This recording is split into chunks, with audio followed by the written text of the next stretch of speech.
Alright folks, what is up? This is One Big Bugger, and yeah, I'm throwing up a little Hearthstone here. If the dimensions look a little off in the rendering, it's because I typically play this game on my secondary monitor, which is 1650 by whatever. It's a 20-inch widescreen rather than my 24-inch, which is the standard 1980 by 1020, whatever, like that.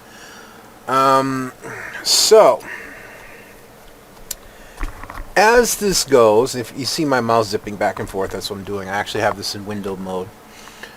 I'm not sure when I'm going to upload this. I just know it's going to be before Naxxramas. And these are the decks that I'm probably going to be playing when Naxxramas comes out and what I'm going to be using to deal with Naxxramas. This also includes some decks that are not your standard decks because, quite frankly, for most decks, I hate standard decks.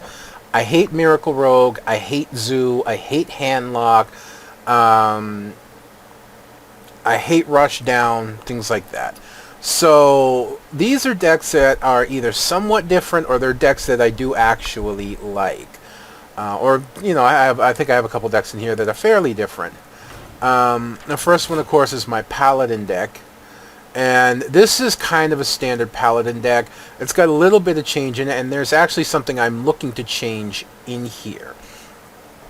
And that typically in here is, well, I'll get to it. So I use two redemptions. The redemptions are used to try and help bait people into killing things that respawn with a benefit, such as Karen Bloodhoof. They kill Karen, he dies, I get Bane, and then Karen comes back with 1 health. Sunwalkers is another one that I like to see. Anything of that nature. You know, Tyrion Forging, I've had it happen. I put Tyrion down, put Redemption down, they kill Tyrion, and then Tyrion comes back with his Divine Shield. So it's really, really helpful. Equality, of course. I do use 1 Acidic Swamp Ooze in this deck to try and help take care of weapons. I'm becoming less reliant on them, and this could actually change at any given point. 2 Argent Protectors, of course, they're great value. I use 2 Fairy Dragons. I use them over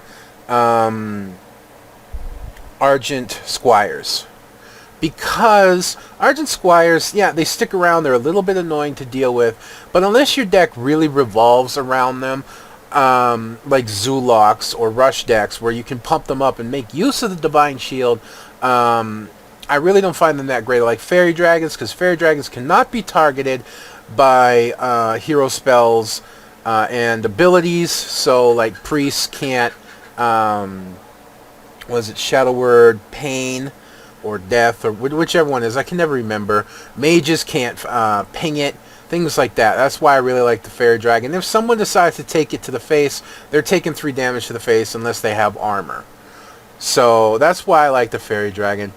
2 Swords of Justice. I just recently got these, actually. And I'm surprised I got 2 of them. And you wouldn't think they'd work well in a deck like this, but they surprisingly do work very well in this deck.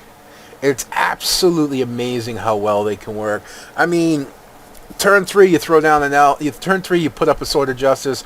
Let's say you're up against a Druid, he puts down something with big numbers on it. Bam, you drop an Aldor Peacekeeper. Suddenly you've got a 4-4 instead of a 3-3, which also is really great against mages, because not mages, priests, because now priests can't touch the Aldor Peacekeeper in terms of shadow words. So that makes it a little more difficult to get rid of. 2 True Silver Champions, of course, 2 Consecrations, 2 of probably one of the best all-around neutral or common cards in the game, the Chillwind Yeti, 2 Sen'jin's Shield Masters. I've been considering trying to swap this around a little bit, but I really like the Sen'jin's as opposed to other things, even an Argent Commander in this deck, because you just put them down, you have a taunt. You don't have to have something on the board and taunt it up. And when you taunt stuff up, say like a Chillwind Yeti, well, now you push it into range of, say, a Priest's Shadow Word. I have 1 Avenging Wrath in the deck. This is something that could change. Of course, I have Karen Bloodhoof, 2 Sunwalkers because they're a real pain to take care of. 1 Guardian of Kings, 1 Lay on Hands, Ragnaros, Tyrion, and Ysera. Now, I've been considering taking Ysera out and either putting in another Avenging Wrath or another Guardian of Kings. I haven't quite decided yet, but chances are Ysera's going to come out. I love Ysera. She can work, but for me, she's too slow. She only works in decks that can really help make her stick around, or that can ramp up to her quickly like a Druid deck. So that's that. Now this one is actually one of my favorite decks. And again, I have the same issue towards the end. It is a control lock. It is not a hand lock. It's an older concept of a deck that I've tweaked a little bit to fit what I like. And I love trying to use cards that people don't use. So in this deck, it all revolves around the Void Terror, probably one of the worst lock cards available. So of course we have 2 Soulfires, 2 Power Overwhelmings, of course 1 Acidic Swamp Boost, 2 Ancient Watchers, an Iron Beak Owl, 2 Sun Fury Protectors, 2 Shadow Bolts, which I think is great removal and is really an underused card, 2 Harvest Golems, 2 Void Terrors, 2 Hellfires, which I may change around, 1 Shadow Flame, 2 Chillwind Yetis. In this one I do use Argent Defenders because I have a lot of creatures that can benefit from that. 1 Azure Drake, 1 Faceless Manipulator, 1 Siphon Soul, 1 Karen Bloodhoof, 1 Ragnaros, and 1 Ysera. Now again, in this one, I've been considering swapping Ysera out, maybe for Naxxramas, who I do have. I'm not sure. I could decide to shrink the deck down and go with another Azure Drake, which again is very possible. The thing behind this is the Void Terror is I try to use the Void Terror on cards that I can get benefit out of. Ancient Watchers. Man, this is so cool that you can do, and I've had it stick more often than you would think. Turn 1, coin out Ancient Watcher. Turn 2, put down Ancient Watcher. Turn 3, Void Terror. Now, Void Terror is a 3/3. I just added 8 points to its attack and 10 points to its defense. Now, granted, yes, there are plenty of decks that can do things about that out there. Because if the Mage go first, the Mage will be on turn 4. The Mage going first, because you've coined out, the Mage will be on turn 4, can sheep it. Warlocks can hex it, can silence it with Earthshock. Druids do have like Naturalize, and some Druids do run Naturalize now. There are things out there that can be done about it, but I've had it stick more times than you can believe. But even if you don't do something as insane and many times stupid as that, you can use it on a Harvest Golem. You use it on a Harvest Golem, and the Harvest Golem, you add 2 and 3. So now you've turned it into a 5/6, which is a respectably strong creature. Plus you get a 2/1 in return. So you still get something else on the board that has to be dealt with. You use it against... I've used it on Karen. And the great thing about Karen is, of course, you get Bane in return. So that is actually really cool. I've used it on minions that are about to die. I've used it on a Yeti that a Mage pinged to do Flame Strike. Pinged my Yeti to 4. I knew that was a signal Flame Strike was coming. I knew my Yeti was dead anyways. Dropped the Void Terror down and added the 4/4 onto it and made it a 7/7. Now suddenly the Mage couldn't just Flame Strike my board and get rid of everything. Like I said, things I may change out. Like I said, Ysera. I may go with another Azure Drake. I could change out the Faceless Manipulator, but it actually works really well in this deck. I could drop 1 Hellfire and go with something else. What I'd go with, I'm not sure. Maybe I'd put in a Mortal Coil. I used to run 1 Power Overwhelming and 1 Mortal Coil, which by the way, Power Overwhelming you can actually use with the Void Terror. You can... say your Iron Beak Owl's on the board. Well, that's not much to trade for. Well, Power Overwhelming it. Hit with an attack, then drop the Void Terror. Now suddenly you've got a respectable creature sacrifice that's going to die anyways.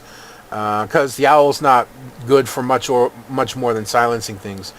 One thing I would switch Ysera out for is the Black Knight. I really want the Black Knight. I'm going to put him in most of my control decks, which pretty much all my decks are control decks, except for a couple. I'm sorry for sniffing. My allergies are really bad right now, but I'll try and keep it to a minimum. But yeah, Ysera would be swapped out for Black Knight. I'm not sure exactly what I'm going to swap her out for yet, but I am. My Rogue deck, like I said, I hate Miracle Rogue, I hate Rush Rogue. My Rogue deck is a Tempo Rogue. Utilizing 2 backstabs, 2 deadly poisons. In this one I do utilize 2 Argent Squires because I also utilize the Fairy Dragons. 2 Eviscerates, 2 Loot Hoarders, 2 Acolytes of Pain, 2 Harvest Golems, 2 SI-7 Agents, 2 Argent Defenders, a Leroy Jenkins, 2 Sentient Shieldmasters, 1 Assassinate, 2 Azure Drakes, 1 Faceless Manipulator, 2 Argent Commanders, and Sprint.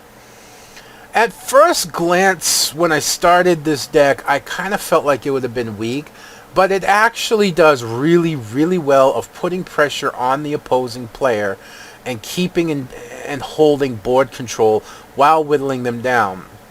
And I cannot tell you how many times I've won by putting down Leroy Jenkins and then using the Faceless Manipulator.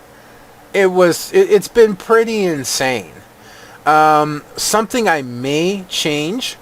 I've been considering dropping the Argent Squires for Cold Blood to help with that final, bam at the end, to help with that. No, this does not use Blade Fury. It's not meant to relinquish board control. If you have to use Blade Fury to get the board back, something went wrong, and you're probably going to lose anyways. It's made to be played aggressively, but not face rush. It does not have a win condition in terms of how many turns you need to go to win. You can go into the late game with this. It's more difficult to win in the late game, but you can go in the late game with this and still win, and still have a reasonably well win rate with it. A positive win rate, if you will. Like I said, I'm just considering dropping the Argent Squires, even though they're early board presence for Cold Blood. But I haven't fully decided on that yet, because the Argent Squires do help gain that very early board control, especially against something like a Zulok that wants to drop a Young Priestess. My Shaman deck is different than most Shaman decks. Again, it's an older concept, but it works really well.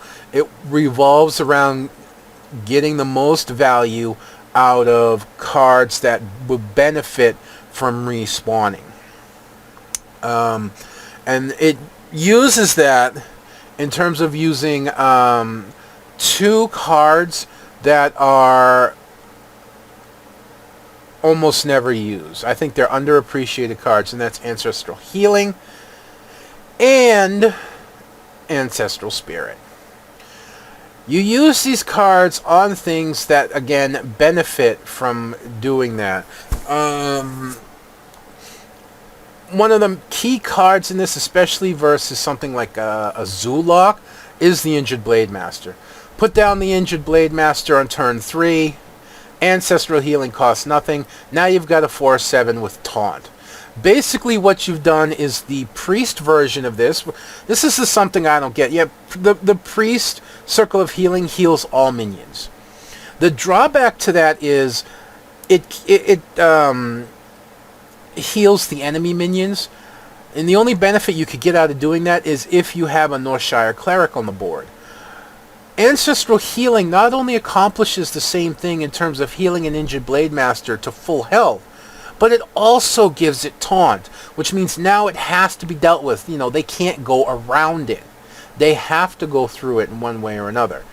And the same thing goes with Ancestral Spirit. It's not as good because you still have a 4/3 on the board, but when Ancestral Spirit goes off, it comes back as a 4/7. Granted, though, this isn't until turn 5 that you can do this. Something you'd really want to do this on is the Earth Elementals. Oh, man. throw down a ancestral spirit on an earth elemental, and watch people just lose their shit. Because now they have to go through a 7/8, not once, but twice.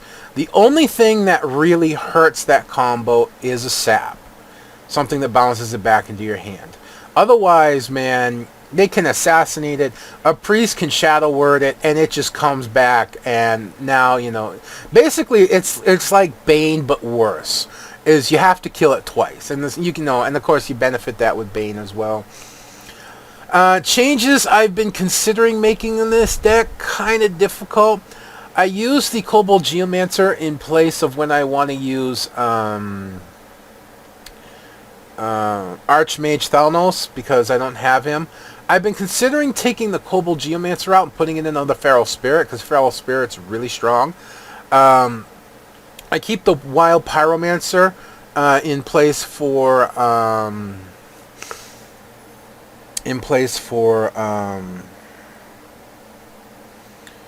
rush decks. I had to think about that for a sec. I could also drop the Kobold Geomancer for an Earth Shock. A second Earth Shock would go really well. See, the Feral Spirits are not as needed because you have Injured Blade Master. And as long as you have Ancestral Healing, well, 4/7 versus 2/2/3s, which is 4/6. So that's kind of the boon there. The only drawback is you need the Ancestral Healing with the Blade Master. Of course, I use a Monotide Totem. I could drop these if I wanted to, both the Pyromancer and the Kobold Geomancer, for also, what was I thinking? The totem. Fuck. Now I can't think of it, and I gotta go find it. Totem.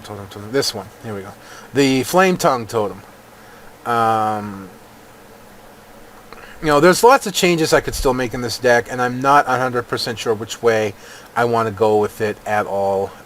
But I will continue to refine the deck, as it were.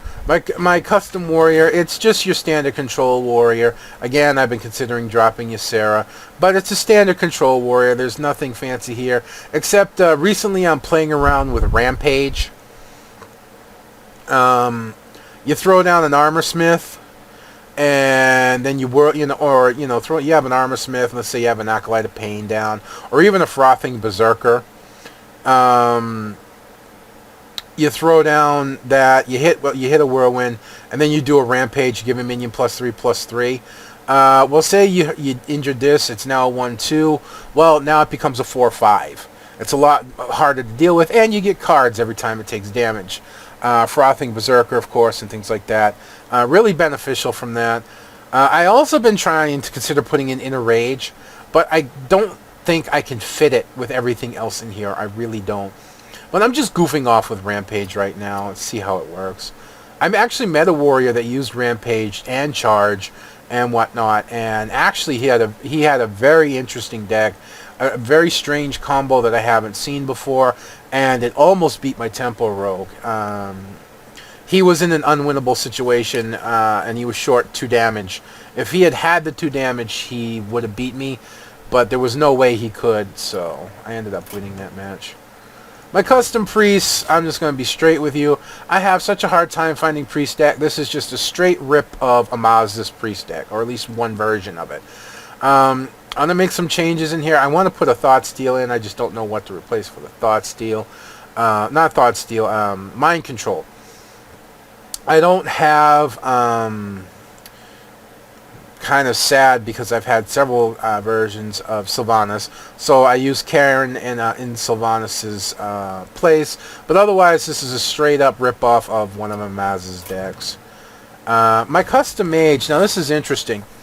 I had a full-on control mage, and it did okay, but I decided to work and swap things around and try and change things up a little bit, and I've kind of come up with a hybrid mage deck. It is a cross between the Blizzard aggro, it's not quite aggro.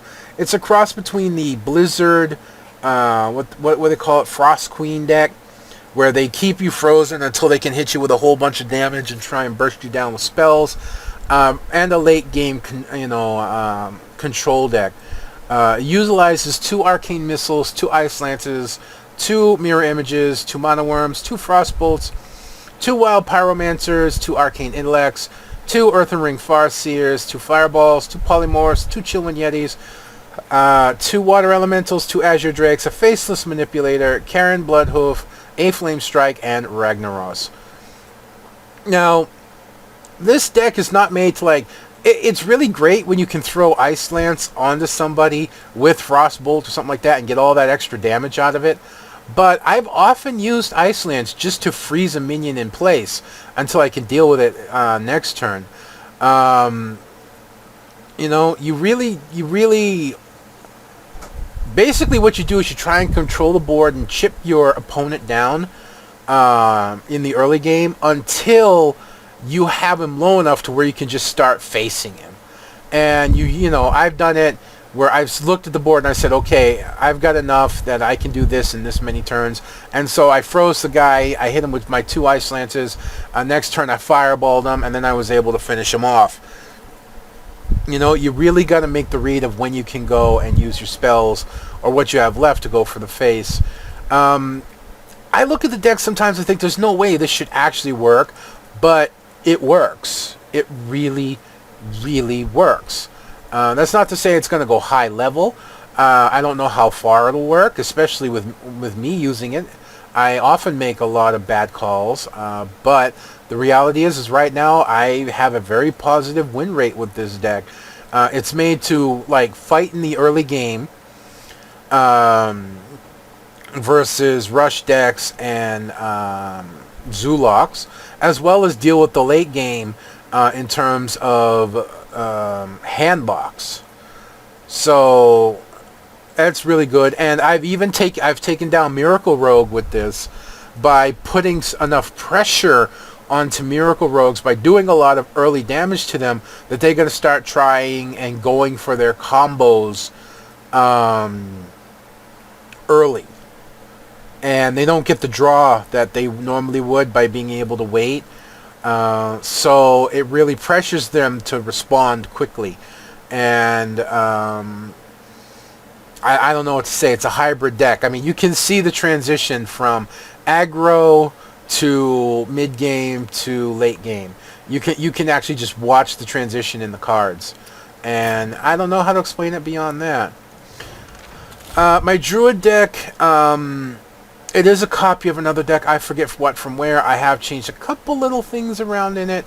But not too much. I've been considering dropping the Mark of the Wild for another Power of the Wild, but I haven't decided yet.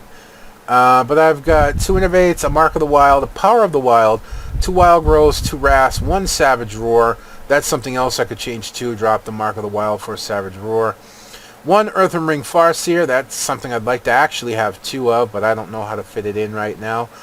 2 Harvest Golems, 2 Swipes, 2 Chillwind Yetis, 2 Keepers of the Grove, 2 Azure Drakes, 2 Druids of the Claw, 1 Faceless Manipulator, 1 Force of Nature for that finishing combo, 2 Argent Commanders, Karen Bloodhoof again, who I believe is supposed to be the Black Mage, 2 Ancients of Lore, and Ragnaros. It's a version of the Ramp Druid, but it's made to be a little more aggressive. And of course it uses uses the Force of Nature with the Savage Roar for the finishing blow, but with only 1 of each. It's not a win condition. It's like you don't have to have that to win. But it's pretty much a standard Druid deck with a little bit more aggression in it to try and help deal with early decks like Zulok. And then finally, my Hunter deck. God, this deck has been through so many iterations. And this, again, is another straight rip. And I believe this is a version of Reynard's Hunter, using 2 Hunter's Marks, 2 Flares, 2 Trackings, 2 Stoneboard Tusks, which you wouldn't think would be valuable, but they really are. I found that out. 1 Timberwolf, 2 Freezing Traps, 2 River Cross, 2 Starving Buzzards, 2 Eaglehorn Bows, 2 Animal Companions, 1 Deadly Shot, 2 Kill Commands, 2 Unleash the Hounds, 2 Houndmasters, 2 Oasis Snapjaws, and 2 Savannah Highmanes. Now, this would look kind of like rushy or even a weak deck because its mana curve is basically 0 to 4 with 2 Savannah Highmanes. But surprisingly, it does really well. It's really meant to play the Houndmaster on either the River Cross or the preferably Oasis Snapjaw. Because playing it on an Oasis Snapjaw can give you a 4/9, which Priest can't touch and is a real major pain for things like Zulocks to deal with. The Stone Tusk helps get rid of big creatures. In combined with Hunter's Mark, you Hunter Mark it, throw down a Stone Tusk Boar, and bam, you take it out. Say they use the Ancient of War 5/10. Well, you just had a 5/10 7 mana card taken out for a Stone Tusk and a Hunter's Mark. The Flares, of course, that really, really helps against the Frost Queen. It really does. Because the Frost Queen deck relies on 2 Secrets cards. It relies on Ice Block and it relies on Ice Barrier for extra life and to avoid lethal. So if you ever draw Flares against a Mage and they're playing, and you figure out they're playing Frost Queen, do not use them. You can let Ice Barrier go, but do not use them until that Ice Block is up there, because you need to get rid of those Ice Blocks. They're very, very important against Ice Blocks. Of course, some Paladins do use Noble Sacrifice, Get Down. It's really good for getting rid of that, especially against Rush decks, Rush Paladins, and of course other Hunters. It's very, very valuable. As you can see, there's only 2 traps in this, 2 freezing traps. So your bow's not made to hang around. This does damage in other ways, even though it's hard to see. It's very effective, and I was surprised by its effectiveness. And I shouldn't be, considering where it comes from, but it's just a Reynard copy, so that's pretty much all my decks I'm going to be using for Naxxramas. They'll probably go through some changes since then. Like I said, I'm probably be taking Ysera out, things like that. I'm not 100% sure exactly what I'm going to be doing, but that's what I'm looking towards right now. I'm really looking forward to Naxxramas and the new cards. There are some cards I think are overpowered. The Shaman card in particular, it will mesh very, very, very, very well with the deck that I currently have. I just got to figure out how to work the card in. Pretty damn amazing. But what else can I say? I doubt this will come up before, but I am already working on Euro Truck. I have downloaded everything I need for it. I don't know if there's anything I want for it, and I'm going to be starting that up probably on Monday. We shall see. But that's going to be me done for this, yeah. My brain just train wrecked like you wouldn't believe. I went from knowing what I was doing to stupid in an instant. Thank you, Joanne. Appreciate the audience. My wife finding my difficulties humorous. Oh, hush. As I was trying to say, that's going to be... God, I did it again! That's going to be all for now, folks. This is One Big Bug. I'm signing out. I'll see you next time.